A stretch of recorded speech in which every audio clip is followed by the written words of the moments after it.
নবদ্বীপের রাস। তো যারা যারা এখনও আসোনি তারা চটপট চলে আসো। আজকে কালকে পরশুদিন, হ্যাঁ সব দিনই আছে। আজকে আড়ান হবে, কালকেও আড়ান হবে, তারপরের দিন আবার কার্নিভাল হবে, হেভি মজা হবে। তাড়াতাড়ি চলে আসো নবদ্বীপ ধামে বা বিষ্ণুপ্রিয়া হলটে নামো, দিয়ে তাড়াতাড়ি এখানে চলে আসো। তো আজকে এখন আমরা গৌরাঙ্গিনী ঠাকুর মানে নবদ্বীপের রানীমাকে দেখে আসলাম বাড়িতে, দিয়ে খাওয়া দাওয়া কমপ্লিট করলাম। আর শরীর সত্যিই চলছে না। ও আমার পাশ দিয়ে বলছে ও তো ক্যামেরাতে আসবেই না, ওর এখন ঘুম পাচ্ছে, ঢুলু চোখ। তো যাই হোক, এখন আমরা ঘুমাবো, কিন্তু হ্যাঁ তোমাদের সাথে সবটা শেয়ার করবো। যাই হোক তাই হোক, আমি তোমাদের সাথে সব কিছু শেয়ার করবো।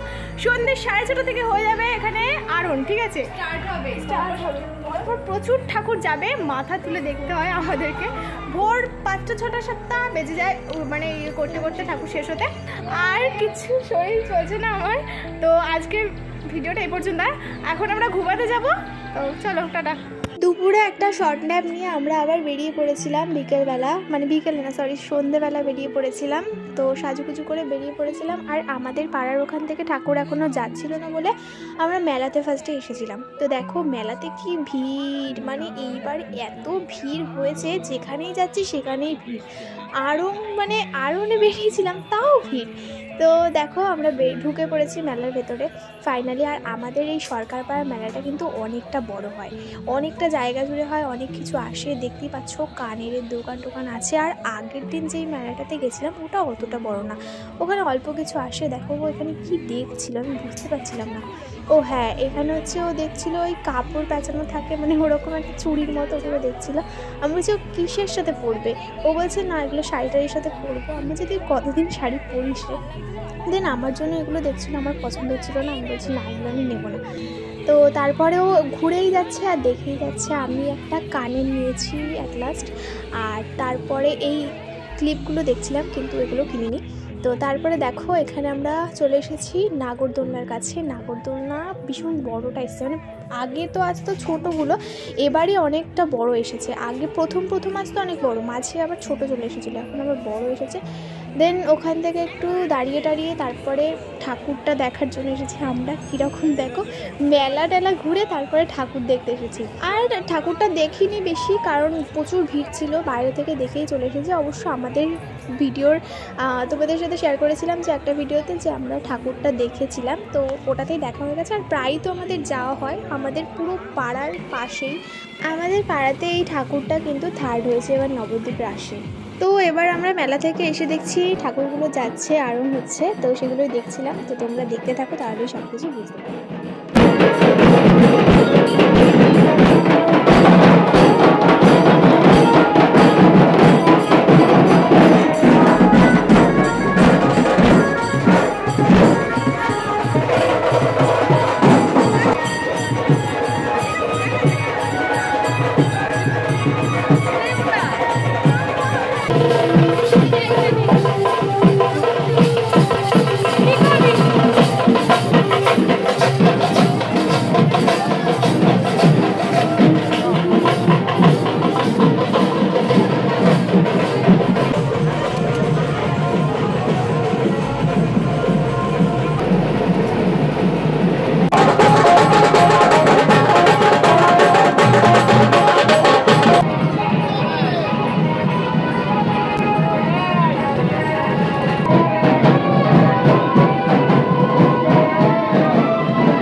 আমাদের এখানে ঠাকুর পরপর যাচ্ছিল, এখন মানে ভিড় লেগেছে, এখন দাঁড়িয়ে রয়েছে এক জায়গায়, ঠাকুর যাচ্ছে না, এক জায়গায় দেখছি আধ ঘন্টা ধরে দাঁড়িয়ে রয়েছে। তো ভাবলাম দূর বসে থেকে কী করবো, তো চলো আগে মেলা থেকে একটু ঘুরে আসি, তারপর আবার এখানে আসবো, দেখি 12টা অবধি থাকবো। একবার মেলা দেখা হয়ে গেছে, আবার যাচ্ছি মেলা দেখি, 12টা অবধি থাকবো, দিয়ে বাড়ি চলে যাবো। খুবই বড়, আমি আর পাচ্ছি না, কালকে হবে পরশু দিনও।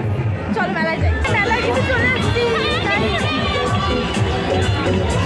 একটু আগে যখন এসেছিলাম তখন তো প্রচুর ভিড় ছিল বলে তোমাদের বললামই যে ঠাকুর দেখতে পারিনি। এবার না আমরা পিছনের গেট দিয়ে চুপি চুপি এসেছিলাম, তারপরে আমার হট করে একটা বাঘের সাথে দেখা হয়েছে, তোমরা দেখতেই পাবে এক্ষুনি। তো এখানে আমি আসতে গিয়ে কিন্তু আমি মানে হাতে খুব লেগেছে। তো যাই হোক, এবার বাঘটাকে দেখো, মানে বাঘের সঙ্গে ফটো তোলার আমি সুযোগই খুঁজে পাচ্ছিলাম না, ঠিক আছে। আর বাঘের সঙ্গে ফটো তুলতে আবার 20 টাকা করে লাগবে, সব কিছু তোমাদের সাথে শেয়ার করলাম। তারপরে কিন্তু আবার আরতি দেখতে শুরু করেছিলাম।